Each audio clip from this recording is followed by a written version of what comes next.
오늘은 변죽이라는 제목으로 말씀을 전하겠습니다. 우리가 일상에서 많이 사용하는 단어죠. 변죽을 울린다라는 표현. 제가 사전에서 찾아보니까 이렇게 되어 있더라고요. 변죽, 그릇이나 관역의 가장자리, 영어로 the edge. 그러니까 핵심과 중심이 아니라 중심에서 멀어진 부분. 그래서 우리가 변죽을 울린다라는 표현을 쓰잖아요. 그래서 이렇게 핵심적인 행동이나 말 이런 걸 하지 않고 빙빙 돌리는 것, 이 표현을 변죽을 울린다 이렇게 표현을 하는데, 제가 전임 전도사 시절에 한 분이 사무실로 이렇게 똑똑똑 찾아왔어요. 그래서 그래서 전도사님 상담을 좀 할 수 있겠습니까? 그래서 예, 이왕이면 담임 목사님 계신데 담임 목사님과 상담을 좀 하시지요. 그랬더니 담임 목사님 좀 어렵고, 그때만 하더라도 제가 이제 40대 창창한 전도사, 저도 40대가 있었습니다. 저 40대를 혹시 본 분 계시나요? 여러분들은 다 봤겠구나. 그때 제가 이제 41인가 이렇게 됐었는데, 그래서 이야기를 했어요. 여기서 집사님 무슨 상담을 하러 오셨어요? 얘기 한번 해보세요. 이제 커피도 갖다 드리고 했는데, 10분, 20분, 30분이 이렇게 지났는데 무슨 얘기인지 알아들을 수가 없는 거예요.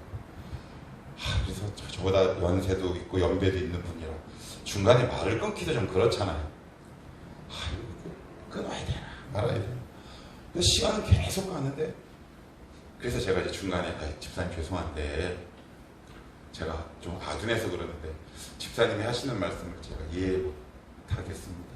혹시 저한테 여쭤보고 싶은 게 있다고 하셨는데 그게 뭔지 다시 한번 여쭤봐도 되겠어요? 이렇게 했더니 갑자기 이렇게 대화가 이렇게 탁 끊기더니 그런 얘기를 하더라고요. 목사님, 저 교회를 옮기고 싶어요. 그러더라고요. 근데 그 이야기를 1시간 내내 하는 거예요. 자기가 이 교회에 어떻게 왔으며 근데 아무리 정리를 해도 이게 무슨 의미인지 아무리 이해를 못하겠는 거예요. 그래서 제가 왜 옮기려고 하세요? 그랬어요. 그랬더니 또 1시간 동안 당신이 어떻게 해서 우리 교회로 왔는지. 그래서 제가 중간에 다시 한번 집사님 무슨 특별한 이유가 있으세요? 라고 딱 했더니 그때서야 핵심을 탁 찌르더라고요. 변죽을 울리는 게 아니야. 딱 2가지. 하나는 목사님이 싫어요. 그럼 답 없죠. 담임 목회자가 설교하는 거 보는 것 자체가 시험거리면 성도는 그 교회에 있을 수 없지요.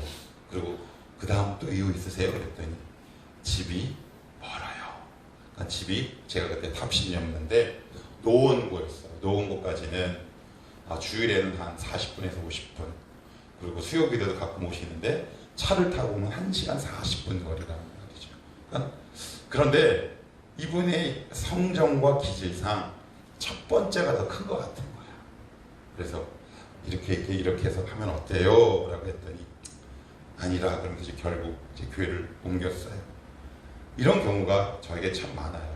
여러분들도 그런 경험이 있을 텐데, 장년이 됐든 청년이 됐든 이런저런 문제로 저에게 문의를 하거나 상담을 하거나 질문을 하는 경우가 종종 있는데, 아무래도 목회자이다 보니까 조금 어려움이 좀 있는 것 같아요. 그것이 정서적 거리가 됐든 아니면 감정적 거리가 됐든. 그래서 제가 꼭 물어보죠. 이 자리에 왜 왔니? 무슨 일로 오셨어요? 라고 제가 되묻지 않으면 대부분의 성도는 자신의 본심을 바로 이야기하지는 않아요. 그리고 상담할 때 어려운 게 뭐냐면 거의 대부분 상담이 아니라 무엇을 요구한다 그랬나요? 동의를 요구해요. 동의를 요구하는 상담이 90%입니다. 정말 혼돈에서 오는 게 아니라 사실은 상담이지만 그 명분은 동의를 요구해요. 근데 그런 경우에 말하기가 쉬울까요? 어려울까요? 어렵죠. 그러니까 변죽을 울려요. 그러니까 막 이제 여기서 부천역까지 그냥 19번이나 83이나 88 타면 바로 가는데 저기 범박동 갔다가 고길통 갔다가 이렇게 이제 돌아가는 거예요. 그런데 우리의 일상과 삶뿐만 아니라 누군가의 상담뿐만 아니라 우리의 신앙에도 이런 변죽을 울리는 경우가 참 많이 있어요. 저의 경험을 보더라도 그렇고요. 우리 청년들을 보더라도 그래요. 이게 이제 아무래도 유튜브로 나가기 때문에 우리 교회 다니지 않는 누군가 지체 이름을 거명하고 올리는 것이 좀 그래서 제가 실명을 하지 않겠지만, 이번 우리 전교인 수련회 왔던 한 청년 혹시 다들 아시지요? 그 청년을 제가 이렇게 어떤 청년을 봐오면서 어떤 마음을 이렇게 품었냐면, 늘 안타까움이 있었어요. 어떤 안타까움이냐면, 이상하게 늘 핵심을 비껴갔어요. 분명히 정곡을 핵심을 딱 찔러야 되는데, 이제 그 친구, 그 녀석은 신앙의 패턴이 되게 화려해요. 되게 화려하고, 그리고 배경도 좋아요. 학벌도 좋아요. 또 잘생기고 예뻐요. 젊고 튼튼해. 가진 거 다 가졌는데, 근데 이상하게 늘 핵심을 빗나갔어요. 그게 이제 제가 되게 안타까웠는데, 이번에는 제 앞에 본인 입으로 그런 이야기를 하더라고요. 목사님, 제가 핵심을 비껴나갔던 신앙생활을 한 것 같다. 그래서 오늘 여러분들의 신앙생활 가운데 과연 하나님 나에게 요구하시는 관역은 있는데, 내가 혹시 변죽을 울리는 나의 삶과 신앙의 자세와 태도는 뭔가 있을까? 오늘 우리 말씀을 통해 한번 차분차분히 한번 짚어가면서 살펴보도록 하십시다. 자, 먼저 우리 2절을 여러분들이 한번 읽습니다. 자, 2절입니다. 시작. 이스라엘 자손의 원수를 미디안에게 갚아 그 후에 내가 네 조상에게로 돌아가라. 여기 보시면 이게 무슨 얘기냐? 미디안이 누구냐면 모압 왕 발락 들어보셨죠? 그리고 발람 선지자가 있어요. 그러니까 요 둘을 사주한 사람들이에요. 그러니까 이 이스라엘의 정체성을 흔들리게 해버렸단 말이에요. 그러니까 믿음의 길에서 완전히 낙오되도록 미디안이 작전을 짠 거예요. 그러니까 하나님의 입장에서는 괘씸해서 그냥 두실 수가 없는 거예요. 그들을 정복하라, 그들을 물리치고 싹 진멸하라, 이렇게 명령하시는데, 근데 여기 보시면 재미있는 표현이 한 가지 등장해요. 2절 맨 앞에 제가 한번 읽어볼게요. 이스라엘 자손의 뭐요? 원수. 그런데 3절에는 표현이 달라요. 3절 맨 끝에 보시면 미디안을 치러 보내요. 뭐라고요? 여호와의 원수예요. 이스라엘의 원수가 누구의 원수라는 거예요? 하나님의 원수라는 거예요. 이게 단순히 우리의 원수가 하나님의 원수다라는 어떤 단순하고 1차원적인 문제만을 이야기하는 게 아니라 이런 뜻도 담겨 있는 거예요.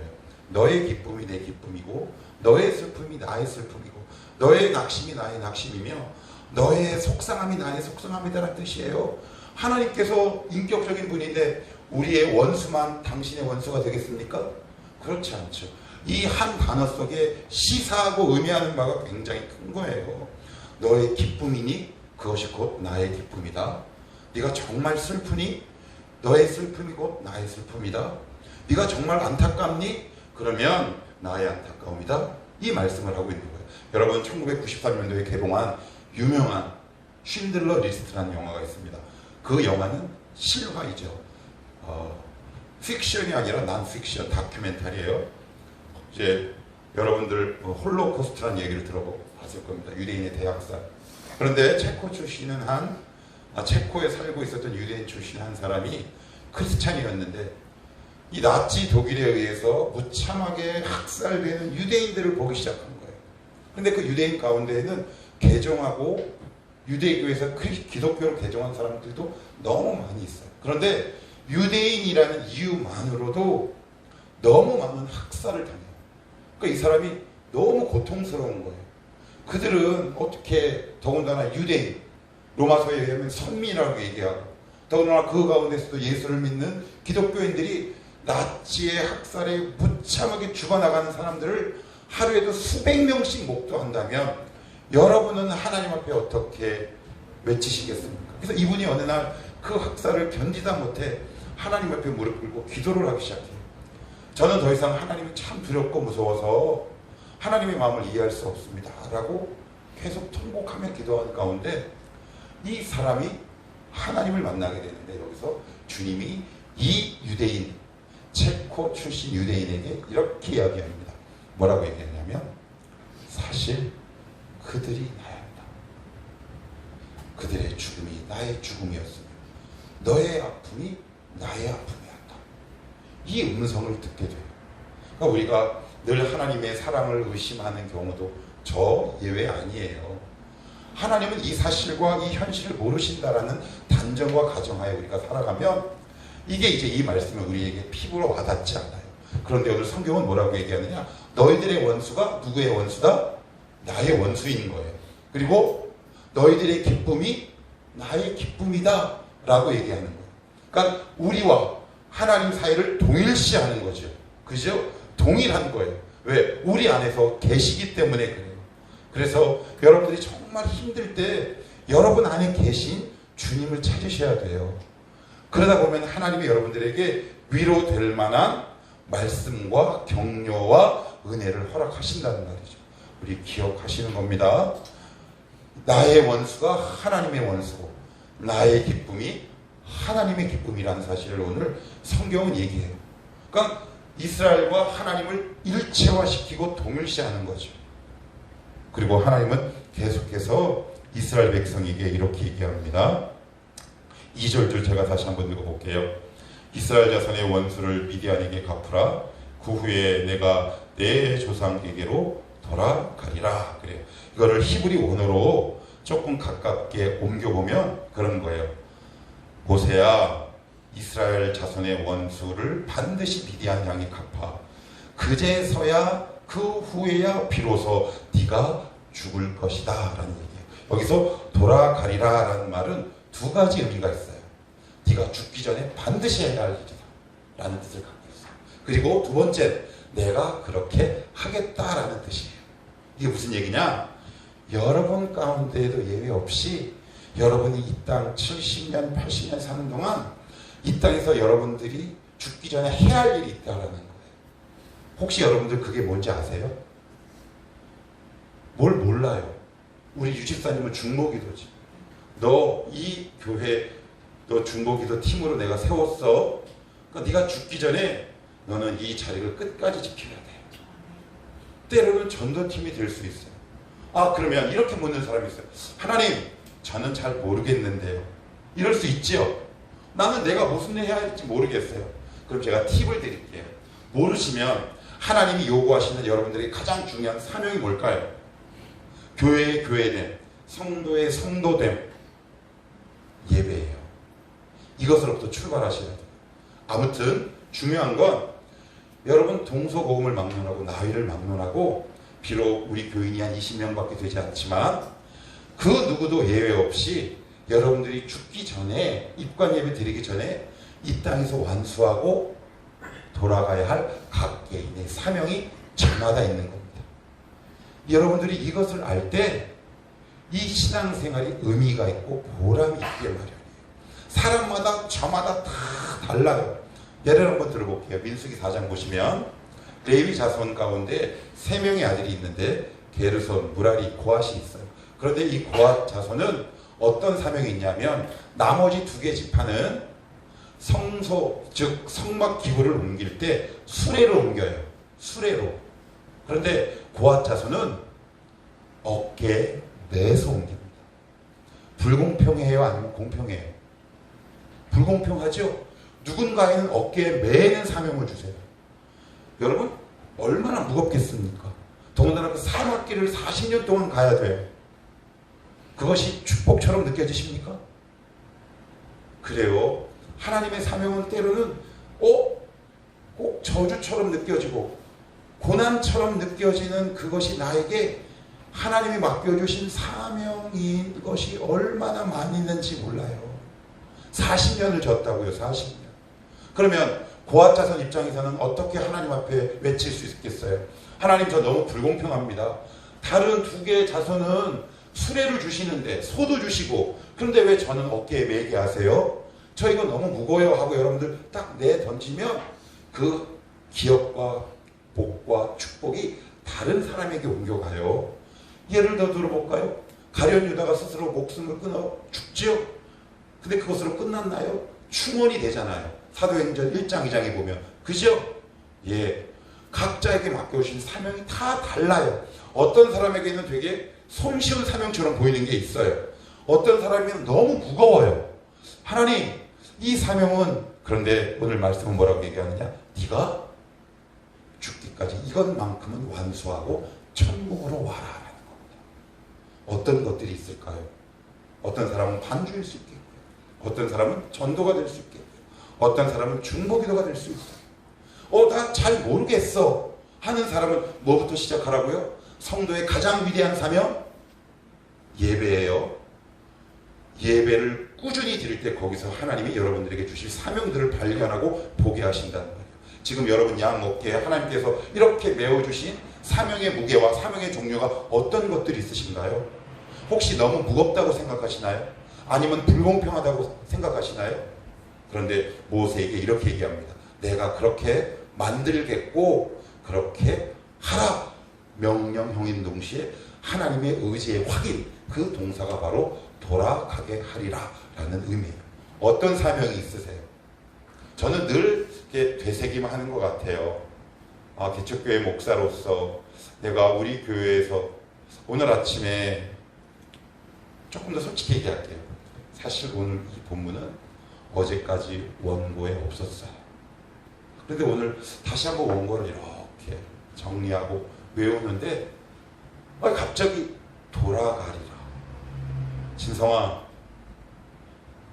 너 이 땅에서만큼은 이거 하고 하늘나라 와야 돼 라는 음성으로 저에게 다가왔어요. 너에게 맡겨준 청월한 가족들, 너 정말 목숨 걸고 섬겨야 돼. 네가 죽기 전에 이것만큼은 하고 나에게 와 라는 음성으로 들렸어요. 감사했고 죄송했고 기뻤고 그랬어요. 저만 있는 게 아니에요. 여러분들이 하나님 나라에 가기 전까지 이 땅에서 반드시 이루어드리고 가야 할 각 개인의 사명이 있다. 근데 그 사명의 종류는 다 달라요. 어떤 사람은 우리 가정을 구원해야 할 사명이 있어요. 하나님 이거 너무 버거워요. 제 혼자 힘으로 이거 너무 버겁다고요. 아니에요. 하나님이 하게 하신대요. 그러니 힘과 비전과 용기를 갖고 걸음걸음 내딛으며 살아가십시오. 하나님이 여러분들의 내딛는 걸음에 은혜와 축복으로 함께 하실 줄 믿습니다. 하나님 모세에게 당부하는 겁니다. 명령하는 겁니다. 너 이것만큼은 하고 죽어라. 이것만큼은 하고 나에게 와야 한다. 이것이 어떤 것들이 있습니까? 너 이것만큼은 내가 꼭 했으면 좋겠다. 그런데 하나님이 원하시는 것 말고 다른 거, 변종을 올리는 사람이 있다. 경진이에게 요구하시는 게 있어요. 우리 이금단 성도에게 요구하시는 게 있다고요. 그런데 하나님이 요구하시는 사명은 도외시 않채 그 주변만, 중심이 아니라 관역의 언저리만 늘 머무는 사람이 있어요. 모르시겠거든 하나님 앞에 이렇게 기도하십시오. 하나님 발견하게 하시고 보게 하옵소서. 반드시 있어요. 없는 사람은 없어요. 왜? 예수 그리스도를 믿는 순간 성령께서 우리 안에 내주하시잖아요. 성령께서 내주하신다는 또 다른 표현은 은사를 주신다는 표현과 똑같아요. 각자에게 다 있습니다. 내가 발견하지 못했습니다. 어떤 것들이 있나요? 너 죽기 전에 이것만큼은 하고 와.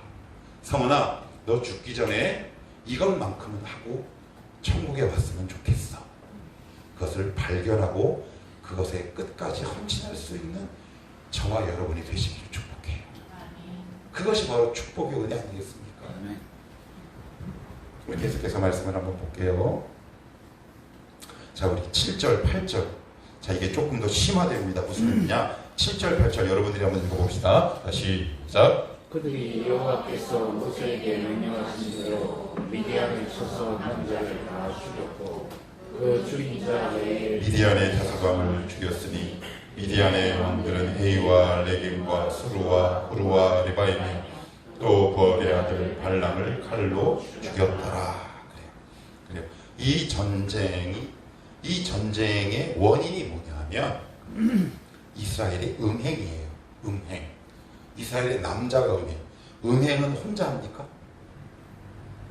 상대방이 있어야 되잖아요. 손바닥을 마주쳐야 소리가 나는 거죠. 이 전쟁의 핵심은 미디안 여인을 죽이는 게 핵심이에요. 그런데 이스라엘은 하나님이 하라는 것만 딱 한 가지만 제외하고 나머지 다 합니다. 변죽을 흘리는 거죠. 여러분에게 너 이거 없애라 라고 하는 것들이 있어요. 그런데 우리는 하나님 이것 빼고 다 할게요 라고 얘기합니다. 사실 그게 하나님의 은혜와 축복을 가로막는 건데, 이스라엘이 24,000명이 왜 죽었습니까? 미디안 여인들 때문에 죽습니다. 그러면 그 문제를 해결해야죠. 그런데 우리는 하나님께 이렇게 기도합니다. 하나님, 이 문제만 아니면. 그런데요, 제가 겪어보니까 하나님은 양보하지 않으세요. 되게 힘들어요. 속상했어요. 그래서 제가 예전에 기도할 때도 이렇게 기도했던 적이 있어요. 창피한데, 하나님 이것만 빼고 다 할게요. 이것만 빼면 저 다 할 수 있다니까요. 근데 그 다음날 또 기도하면 막 그게 막 이렇게 떠올라. 그래서 일부러 회피해. 그럼 어떻게 될까요? 기도가 하기 싫어진다요. 기도가 막혀요. 하나님이 요구하시는 한 가지를 안 하면 우리의 기도가 막힙니다. 너 이거 해야 된다.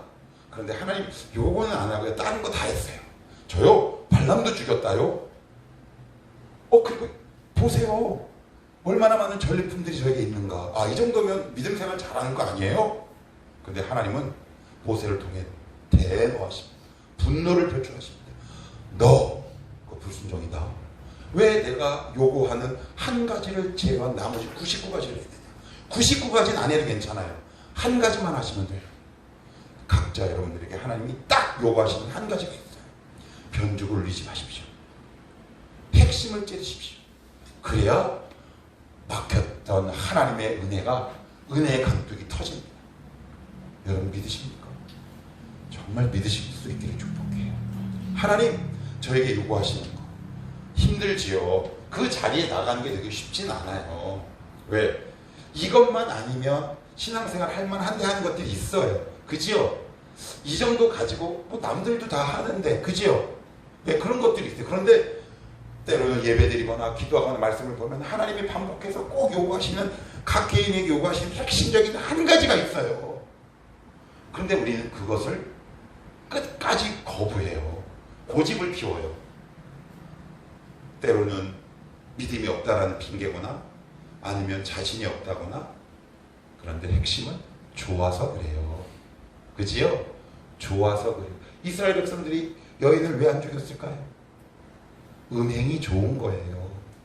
음란이 좋은 거라고요. 여러분들이 좋아하는 한 가지가 있어요. 하나님은 그런데 그것을 요구하고 계시는 거예요.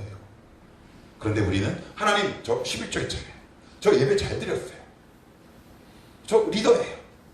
저 집사예요. 그런데 하나님은 이금당 성도에게 요구하는 한 가지가 있다. 채미에게 요구하는 한 가지가 있어요.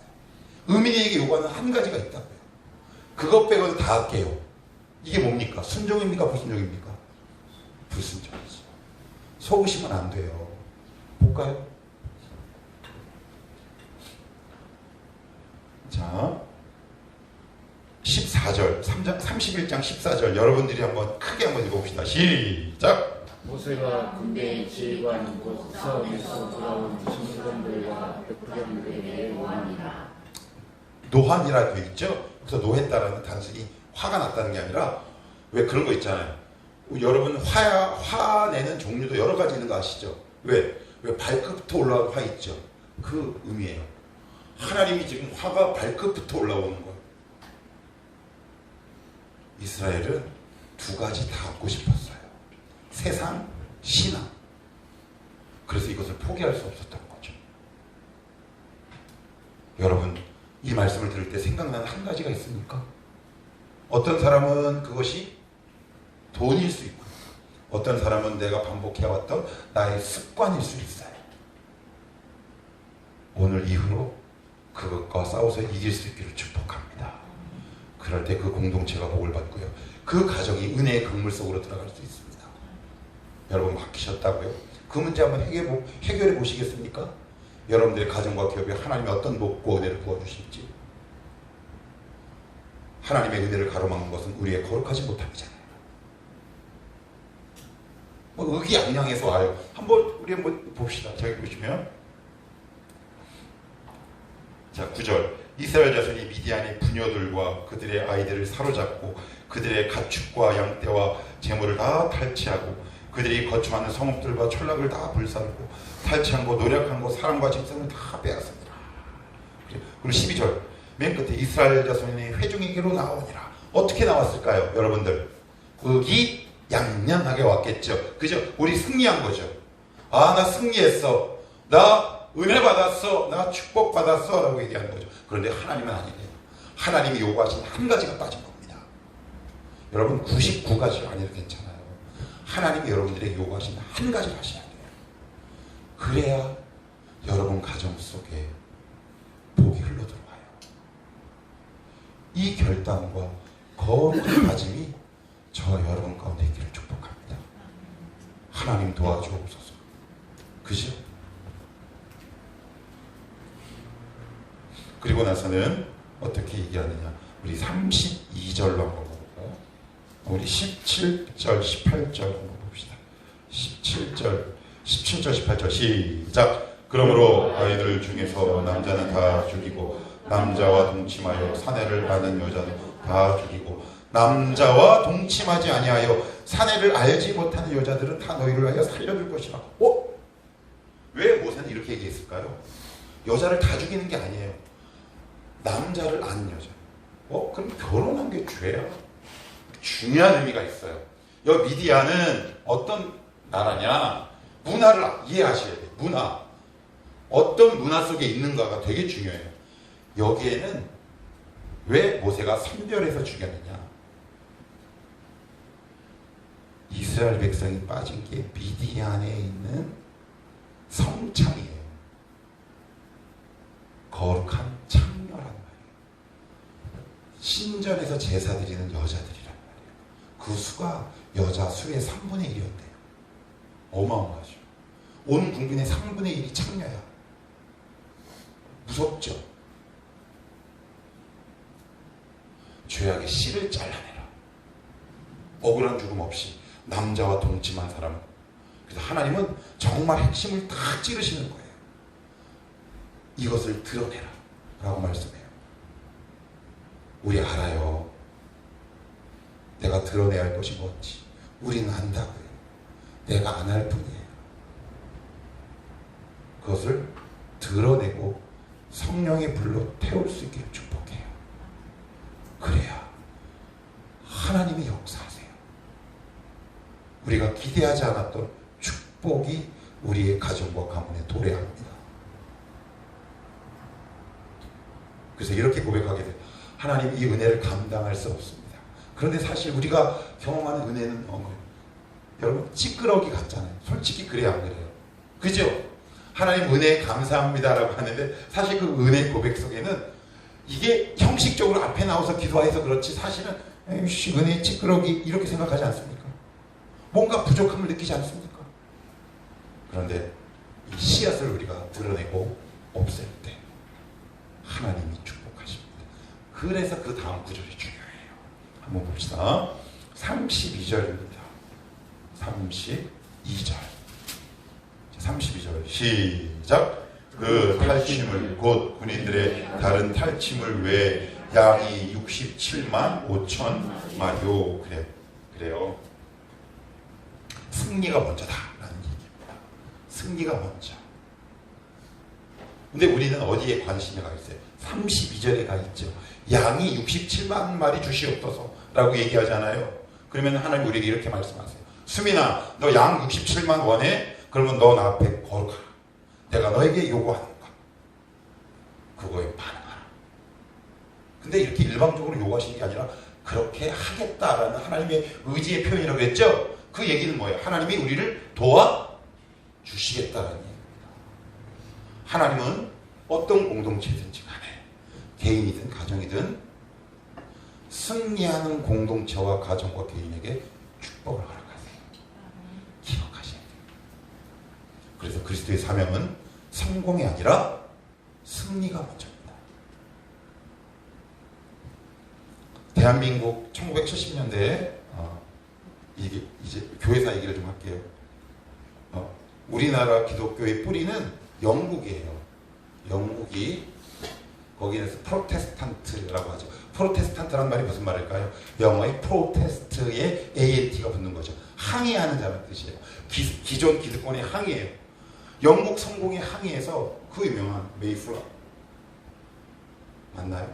갑자기 내 이름이 약 150명 정도가 이제 동부 쪽, 지금 어디냐면 뉴욕 아시죠? 뉴욕 아래쪽에 도착을 하게 됩니다. 그런데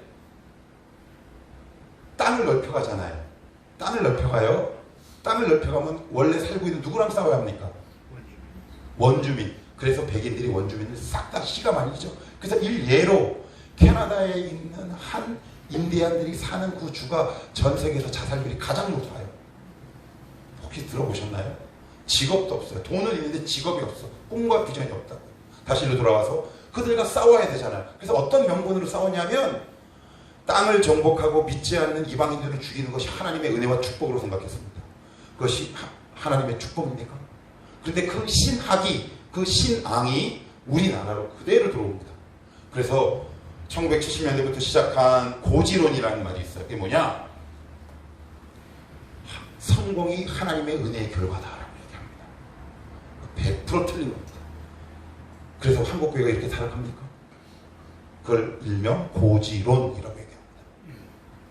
그런데 오늘 성경은 뭐라고 얘기하느냐? 성공이 축복이 아니라 성공 이전에 승리하는 자가 축복이다라고 얘기합니다. 여러분들 삶과 현장에서 승리하는 그리스도인이 되시기를 축복합니다. 그럴 때 우리에게 양이 67만 마리, 32절 좋아하니까 봅시다. 31장 32절 33절부터 볼게요. 소가 7만 2천 마리, 나귀가 6만 1천 마리. 사람은 남자와 동침하지 아니하여 사내를 알지 못하는 여자가 도합 몇 명이요? 3만 2천. 그 절반 곧 전쟁에 나갔던 자들의 소유가 양이 33만 7천. 양과 나 이거를 다 합치면 가축만 100만 마리가 넘어요. 어마어마하지요. 이스라엘 백성 이거 기대했을까요? 전쟁의 본질과 핵심은 뭐예요? 미디안을 쳐서 죽이고 승리하는 것에 그의 핵심이 맞춰져 있어요. 여러분의 신앙의 중심이 성공이 아니라 승리의 초점에 맞춰져 있으면 하나님이 나머지 부분을 책임지신다라고 오늘 성경은 우리에게 얘기하고 있는 겁니다. 하나님, 성공이 아니라 승리하는 삶을 살게 하옵소서. 그럴 때 양이 그리고 나귀 가축만 100만 마리가 넘어요.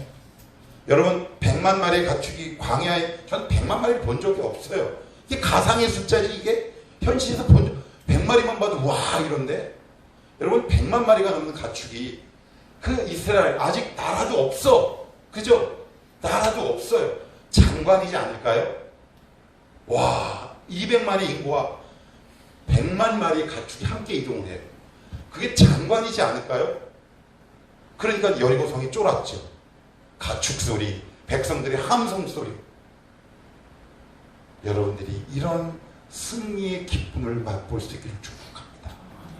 그 대신에 하나님이 여러분들에게 요구하신 한 가지가 있습니다. 그것을 오늘 마주하십시오. 그것과 싸워 이겨내십시오. 하나님이 함께 하십니다. 하나님이 도와주신답니다. 그럴 때 막혔던 은혜의 물꼬가 터지고요. 하나님의 역사와 살아있음의 증거가 우리 공동체, 가정, 여러분의 기업 속에 풍요롭게 넘쳐날 줄 믿고 이렇게 살아내시기를 살아계신 예수 그리스도의 이름으로 축복합니다.